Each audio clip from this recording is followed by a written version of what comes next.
வணக்கம். நம்மளோட இந்த நம்பர் செஷனுக்கு உங்களை வரவேற்கிறேன். பயப்படாதீங்க, இது ஒன்னும் ஸ்கூல் லெக்சர் மாதிரி போர் அடிக்காது.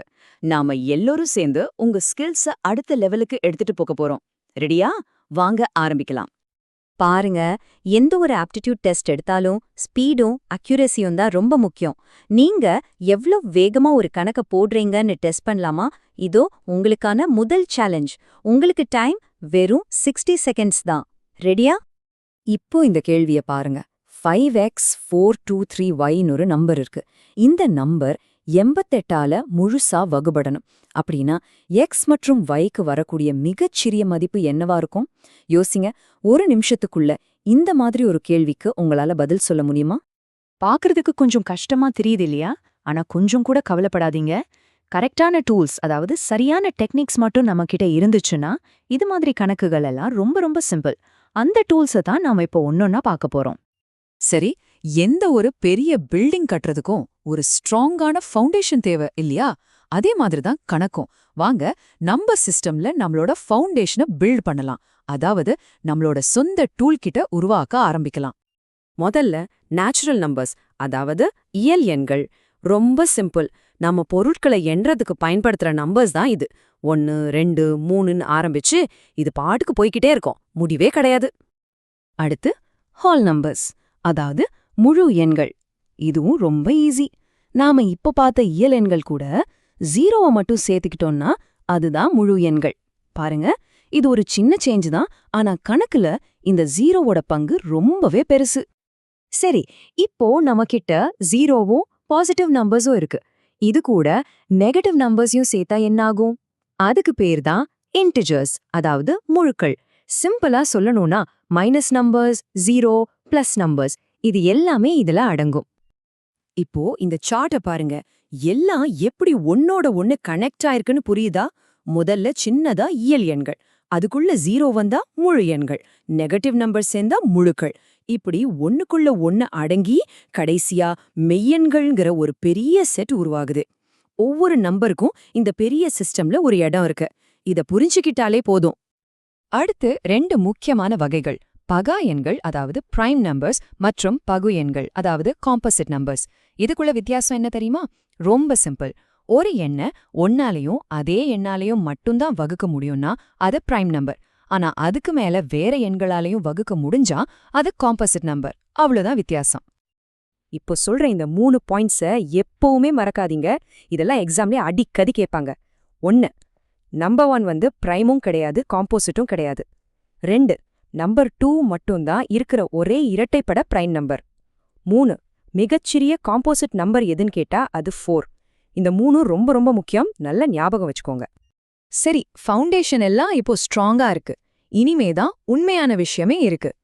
எக்ஸாம் ஹால்ல உங்க டைமை மிச்சப்படுத்தி மத்தவங்கள விட உங்களை ஒரு படி முன்னாடி நிறுத்த போற சில சூப்பரான ஷார்ட்கட்ஸ், சில தந்திரங்களை பத்தி பார்க்கலாமா? இதுதான் உங்க சீக்ரெட் வெப்பன். இந்த டிவிசிபிலிட்டி ரூல்ஸ், அதாவது வகுப்படும் விதிகள். ஒரு பெரிய நம்பரை பார்த்த உடனே அதை நீளமா வகுத்து பார்க்காம சில செகண்ட்ஸ்ல அது 3 4 8 9 அல்லது 11ஆல வகுப்படுமா இல்லையான்னு சொல்லிடலாம். இந்த ரூல்ஸை மட்டும் நல்லா மனசுல ஏத்திக்கோங்க. சரி, இப்போ 437ன்னு ஒரு நம்பர் இருக்கு. இது பிரைம் நம்பரா இல்லையான்னு எப்படி கண்டுபிடிக்கிறது? வாங்க ஸ்டெப் பை ஸ்டெப்பா பார்க்கலாம். ஃபர்ஸ்ட் ஸ்டெப், 437 விட கொஞ்சம் பெரிய ஒரு ஸ்கொயர் நம்பரை கண்டுபிடிக்கணும். 21 ஸ்கொயர் 441, சரிதானே? செகண்ட் ஸ்டெப், இப்போ அந்த 21 விட சின்னதா இருக்கிற எல்லா பிரைம் நம்பர்ஸாலையும் 437 வகுத்து பார்க்கணும். அப்படி செக் பண்ணும்போது பாருங்க, 437 19ஆல வகுபடுது. அப்போ என்ன அர்த்தம்? 437 ஒரு பிரைம் நம்பர் கிடையாது. இது ரொம்ப பவர்ஃபுல்லான ஒரு டெக்னிக். ஓகே, நம்ம டூல் கிட்ல இப்போ தேவையான எல்லா கருவிகளும் இருக்கு. நாம ரெடி. ஞாபகம் இருக்கா? ஆரம்பத்துல ஒரு சவாலான கணக்க பார்த்தோம். வாங்க இப்போ மறுபடியும் அந்த கணக்குக்கே போலாம். ஆனா இந்த தடவை அதை ஜெயிக்கிறதுக்கான எல்லா டூல்ஸும் நம்ம கையில இருக்கு. அதே கேள்விதான். ஆனா இப்போ இத பார்க்கும்போது முதல்ல பார்த்த மாதிரி அவ்வளோ கஷ்டமா தெரியல இல்லையா? ஏன்னா நம்மகிட்ட இப்போ டிவிசிபிலிட்டி ரூல்ஸ்னு ஒரு சூப்பர் பவர் இருக்கு. அதை வச்சு இதை எப்படி சால்வ் பண்றதுன்னு பார்க்கலாம். முதல்ல ஒரு முக்கியமான விஷயம், ஒரு நம்பர் 88ஆல வகுபடணும்னா அது கண்டிப்பா 8ஆலையும் 11ஆலையும் வகுபடணும். ஏன் 8ம் 11ம்? ஏன்னா இந்த 2 நம்பர்ஸும் கோப்ரைம். அதாவது இந்த ரெண்டுக்கும் 1 தவிர வேற எந்த பொதுவான ஃபேக்டரும் கிடையாது. இதுதான் நம்மளோட கேம் பிளான். சரி, முதல்ல y-ய கண்டுபிடிக்கலாம். 8க்கான ரூல் என்ன?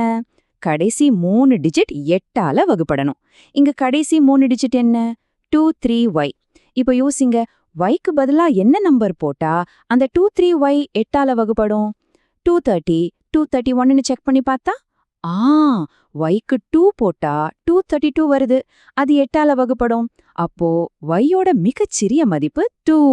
கண்டுபிடிச்சிட்டோம். சூப்பர். இப்போ நம்ம நம்பர் என்ன? 5x 4232. அடுத்து நம்ம x கண்டுபிடிக்கணும். அதுக்கு 11க்கான ரூலை யூஸ் பண்ணலாம். ரூல் என்னன்னா, 1 விட்டு நம்பர்ஸ கூட்டி அதோட வித்தியாசத்தை பார்க்கணும். இங்க பாருங்க, 2 + 2 + x மைனஸ் 3 + 4 + 5. இது என்ன ஆகுது? 4 + x - 12, அதாவது x - 8. இந்த x - 8 வந்து 0வா இருக்கணும். அப்போ x என்னவா இருக்கணும்? சிம்பிள், x கண்டிப்பா 8ஆ தான் இருக்கணும். அவ்வளோதான், முடிஞ்சது. ஆன்சர் கிடைச்சிருச்சு. x = 8, y = 2. பாத்தீங்களா, ஆரம்பத்துல எவ்ளோ பெரிய கஷ்டமான கணக்கு மாதிரி தெரிஞ்சது. ஆனா சரியான ரூல்ஸை யூஸ் பண்ணின உடனே எவ்ளோ ஈஸியா சால்வ் பண்ணிட்டோம். இதுதான் கரெக்டான அப்ரோச்சோட பவர். சரி, நாம இப்போ நிறைய முக்கியமான விஷயங்களை கத்துக்கிட்டோம். எல்லாம் உங்க மனசுல நல்லா பதிஞ்சிருக்கான்னு உறுதிப்படுத்திக்க நாம செய்யக்கூடிய சில பொதுவான தவறுகளையும் மறக்கவே கூடாத சில முக்கியமான பாயிண்ட்ஸையும் வேகமா ஒரு தடவை பார்த்துடலாம். இது உங்க ஃபைனல் பிரீஃபிங். இந்த தவறுகளை மட்டும் எக்காரணம் கொண்டும் செஞ்சிடாதீங்க. ஒன்னு வந்து பிரைமும் இல்ல, காம்போசிட்டும் இல்ல. இத மறக்கவே கூடாது. 2, ஒரு நம்பர் 12ஆல வகுபடுமான்னு பார்க்க 3ஆலையும் 4ஆலையும் செக் பண்ணணும். 2ஆலையும் 6ஆலையும் இல்ல. ஏன்னா 3ம் 4ம் தான் கோப்ரைம். 3, கோப்ரைம் நம்பர்ஸ்னா அதுங்க பிரைம் நம்பர்ஸா இருக்கணும்னு அவசியம் இல்ல. உதாரணத்துக்கு 4ம் 9ம் கோப்ரைம் தான். இந்த சின்ன சின்ன விஷயங்கள் தான் பெரிய வித்தியாசத்தை உருவாக்கும். சரி, போறதுக்கு முன்னாடி உங்களுக்காக ஒரு கடைசி சேலஞ்ச். ஒரு நம்பரை 114ஆல வகுக்கும்போது மீதி 21 வருது. இப்போ அதே நம்பரை 19ஆல வகுத்தா மீதி என்ன வரும்? இதுக்கான க்ளூ அந்த 114, 21, 19 இந்த 3 நம்பர்ஸ்க்கும் நடுவுல இருக்கிற ஒரு ரிலேஷன்ஷிப்ல ஒளிஞ்சிருக்கு. யோசிச்சு பாருங்க. இதற்கான விடையோட நம்ம அடுத்த செஷன்ல சந்திக்கலாம்.